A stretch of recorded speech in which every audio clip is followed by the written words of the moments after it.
வணக்கம். இன்னைக்கு அக்கண்டா 2 ரிவ்யூ எதிர்பார்த்தோம். ஆனால் நீங்கள் அங்கம்மாள் அப்லோட் பண்ணியிருக்கீங்களேன்ற மாதிரி ஒரு கமெண்ட்டை பார்த்தேன். அக்கண்டா 2 மார்னிங் 9 மணிக்கே ஷோ புக் பண்ணிட்டேன் நான்.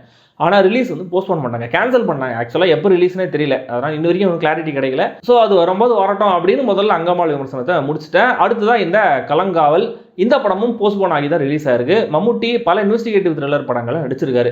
ரீசெண்டாக கூட கௌதம் மேனன் டைரக்ஷனில் டாமினிக் அந்த லேடிஸ் பர்ஸ் படத்தில் நடிச்சிருந்தாரு. அந்த படம் சரியாக ஓடல. ஆக்சுவலாக அது நல்ல படம் தான், இன்னும் கூட கொஞ்சம் கவனிக்கப்பட்டிருக்கலாம். மேபி ஒரு கல்ட்டாக மாறதுக்கு வாய்ப்பு இருக்குது. பாவம், பேட் லக். இந்த கலங்காவலும் ஒரு இன்வெஸ்டிகேட்டிவ் த்ரில்லர். ஆனால் இதில் சின்ன ட்விஸ்ட் ஒன்று இருக்குது. ட்விஸ்ட்னு ஒன்றும் இல்லை, 2-3 இருக்குது ஆக்சுவலாக. ஆனால் ஒரு ட்விஸ்ட்டை கண்டிப்பாக சொல்லலாம், ரிவ்யூலே சொல்லலாம், பெரிய ஸ்பாய்லர் கிடையாது. அது சொல்கிறேன் என்னென்னு. அதுக்கு முன்னாடி நீங்கள் சப்ஸ்கிரைப் பண்ணலாம், சப்ஸ்கிரைப் பண்ணுங்கள். வீடியோ எப்படி இருந்துங்கிறத கமெண்ட்டில் சொல்லுங்கள். வீடியோ பிடிச்சிருந்ததுன்னா லைக் பண்ணுங்கள், ஷேர் பண்ணுங்கள்.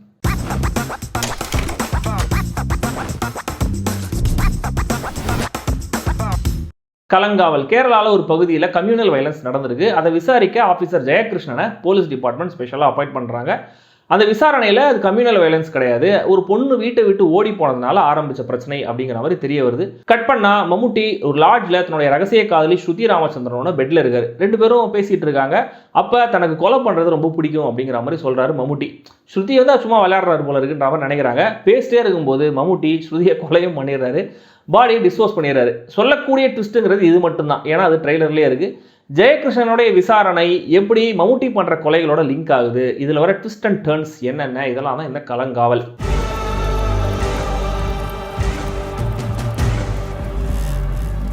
வழக்கமாக வில்லனாக பார்க்குற ஒருத்தரை ப்ரொட்டாகனிஸ்டாகவும் பல இன்வெஸ்டிகேஷன் படங்களில் ஹீரோவாக நடித்த ஒருத்தரை வில்லனாகவும் ரீஇமேஜின் பண்ணதுக்கு முதல்ல இயக்குனர் ஜிதின் கே ஜோஸை பாராட்டணும். அண்ட் இதை கம்ப்ளீட்டாக எம்ப்ரேஸ் பண்ணி தன்னுடைய மாஸ்டர்ஃபுல் பெர்ஃபார்மன்ஸோட டெலிவர் பண்ண மம்முட்டியை அதை விட பெருசாக பாராட்டணும். காதல் த கோர், பிரம்மயுகம் மாதிரி வேற எந்த இண்டஸ்ட்ரியோட டாப் ஹீரோவும் செய்ய துணியாத ஒரு காரியம் இந்த ரோலும் கூட. எந்த இமேஜ் பற்றியும் யோசிக்காமல் நல்ல ரோல்ஸ் கிடைச்சா கண்டிப்பாக மிஸ் பண்ணாமல் நடிக்கணும்னு நினைக்கிற ஒரு நடிகரால் மட்டுமே சாத்தியப்படக்கூடிய விஷயம் இது. அண்ட் இதுலேயும் அவருடைய ஹீரோ இமேஜுக்கு கேட்டர் பண்ணுற மாதிரி சீன்ஸ், டயலாக்ஸ்லாம் இல்லை. ஆன்டி ஹீரோனா out and out anti hero தான். அண்ட் இது வைல்டான வில்லனும் கிடையாது, ஸோ என்ன வேணால் நடிக்கிற மாதிரியும் கிடையாது. நல்லவனாக தெரிய வேண்டிய வில்லன். ஸோ குரூரமான அந்த சிரிப்புலையும் யோசிக்காமல் பொய் சொல்கிற இடங்கள்லையும் மாட்டிக்க போகிறோம்னு நினைக்கும் போது வேகமாக பிளான் பண்ணுறதுலையும் ஸ்ட்ராங்கான வில்லனாக டாமினேட் பண்ணுறாரு மம்முட்டி. சிகரெட் புகை வரும் முன்னே மம்முக்கா ஒருவார் பின்னேன்னு சொல்கிற மாதிரி படத்தில் சில ஆர்கானிக்கான மாஸ் மொமெண்ட்ஸும் இருக்குது. மம்முக்கா ஃபேன்ஸுக்கு ஒரு ட்ரீட் அதெல்லாம். விநாயகன் ஆர்ப்பாட்டம் இல்லாத டிபிக்கலான சினிமா போலீஸாக தெரியாத மெத்தடிக்கலாக ஒர்க் பண்ணுற ஒரு போலீஸ் ஆஃபீஸரை கண்ணு முன்னாடி கொண்டு வந்திருக்காரு. எனக்கு இந்த படத்தில் அவர் நடிப்பு ரொம்ப பிடிச்ச இடம், அவரோட வீட்டில் ஒரு பொண்ணுகிட்ட அவர் விளையாடுற ஒரு சீன் தான். அப்போ பொண்ணுகிட்ட ஒரு விஷயம் பேசுவார், பொண்ணும் ஒரு விஷயம் பேசுவாங்க. அதை நினைச்சு ரொம்ப டீப்பாக யோசிப்பார். மகள்களை பெற்ற அப்பாக்களுக்கு தான் தெரியுங்கிற மாதிரி ஒவ்வொருத்தருக்கும் ஒவ்வொரு மாதிரி அந்த தாட் கன்வே ஆகும்னு நினைக்கிறேன். படத்தில் நிறைய பெண்கள் கொல்லப்படுறாங்க, அதில் சில ஃபெமிலியரான முகங்களும் இருக்காங்க. பட் யாருக்குமே அதிக ஸ்க்ரீன் ஸ்பேஸ் இல்லை, மற்றும் ஒரு விக்டிமாக இருக்காங்க, அவ்வளவே. இதை மாதிரியான சைக்கோ கொலைகார வில்லன்களுக்கு பேக் ஸ்டோரி கொடுக்க வேணாங்கிற மாதிரியான விஷயத்தை இனிமேல் நம்ம ஃப்ரீக்வெண்ட்டாக நிறைய படங்களில் பார்ப்போம்னு நினைக்கிறேன். தமிழில் மெயின் ஸ்ட்ரீம் படங்களில் எனக்கு தெரிஞ்சு கேம் ஓவர் படத்தில் தான் முதல் முறையாக அந்த விஷயத்தை பண்ணாங்கன்னு நினைக்கிறேன். ஆனால் அந்த படத்தில் ஆக்சுவலாக ஒரு பேக் ஸ்டோரி தேவைப்பட்டுச்சு. இந்த படத்தில் இது தேவைப்படலை. அஃப்கோர்ஸ் மம்முட்டியோட மெனசிங்கான ஒரு பெர்ஃபார்மன்ஸே போதும், அதுவே நல்லா இருக்குது. ஸ்டில் இந்த கதையோட நேச்சருக்கு அது தேவைப்படலை, அதை அவங்க யூஸும் பண்ணல. அண்ட் ஒரு சீனில் அந்த கேரக்டரோட இந்த சைல்ட்ஹுட் ஃபோட்டோஸ் எல்லாம் காட்டி ஒரு விஷயம் மாதிரி கன்வே பண்ணுறாங்க, அதுவே போதுமானதாக இருந்தது. சைனைட் மோகன்கிற உண்மையான கில்லருடைய கிரைமை பேஸ் பண்ணி இந்த கதையை எழுதியிருக்காங்க ரைட்டர்ஸ் ஜிதின் கே ஜோஸும் ஜிஷ்ணு ஸ்ரீகுமாரும். குரு படத்துடைய கதையை எழுதினதும் இதே ஜிதின் கே ஜோஸ் தான். அதே மாதிரி நிறைய கிரியேட்டிவ் லிபர்ட்டிஸ் எடுத்து இதை ஒரு சுவாரஸ்யமான த்ரில்லராக ப்ரெசென்ட் பண்ண முயற்சி பண்ணியிருக்காரு. அவர் எடுத்த டிசிஷனில் முதல் நல்ல விஷயம் இன்டர்வல் பாயிண்ட், செம்ம ட்விஸ்ட் அதுவும் அது ரிவீல் ஆகிற மொமெண்ட் செம்ம மாசாவும் இருந்தது. தென் கிளைமேக்ஸில் ஒரு ஸ்கெட்சை வச்சு விநாயகன் கேரக்டர் ஒரு ட்விஸ்ட் கொடுப்பாரு, அதுவும் செம்மையாக இருந்தது. இந்த இன்வெஸ்டிகேஷன் ப்ராசஸில் விநாயகன் கேரக்டர் கண்டுபிடிக்கிற விஷயங்களை விட அதை கண்டுபிடிக்கிற விதம் ரொம்ப இன்ட்ரெஸ்டிங்காக இருந்தது. அந்த பேட்டர்னை அவர் தெரிஞ்சுக்கிற இடமும் நல்ல மொமெண்ட். அண்ட் வழக்கமாக மொபைல் யூசேஜ் கதையில் வந்தாலே மொபைல் ட்ராக்கிங் அப்படி இப்படின்னு டக்குன்னு கதையை முடிச்சிடலாம், அதுவே ஒரு லாஜிக்கல் இஷ்யூவாக இருக்கும். ஆனால் அதை வச்சு வில்லன் போலீஸை சுத்தல் வருது செம்ம ஸ்மார்ட்டான விஷயமா இருந்தது. வில்லன் கொலை பண்ணுற மெத்தடில் அடுத்தடுத்து இவால்வ் ஆகிட்டே இருக்கிறதும் அதை செயல்படுத்துகிற மொமெண்ட்ஸும் கூட நல்லா ஸ்மார்ட்டாக இருந்தது.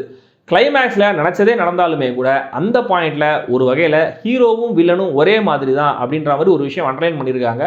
அது நம்மளை யோசிக்க வைக்கிற மேட்டராக இருந்துச்சு. ஆனால் சாப்டராக சொல்லப்படுற இந்த கதையில் ஒவ்வொரு சாப்டருடைய ஆரம்பமும் முடிவும் நல்லா இருக்குது. நடுவில் இருக்கிற மொத்த ஸ்ட்ரெச்சும் அவ்வளோ இன்ட்ரெஸ்டிங்காக இல்லை. முக்கியமாக வில்லனுடைய மெத்தட் என்னங்கிற மாதிரி ஃபர்ஸ்ட் ஹாஃபில் செகண்ட் சாப்டர் அப்படிங்கிற மாதிரி ஒரு மேட்டரை காமிப்பாங்க.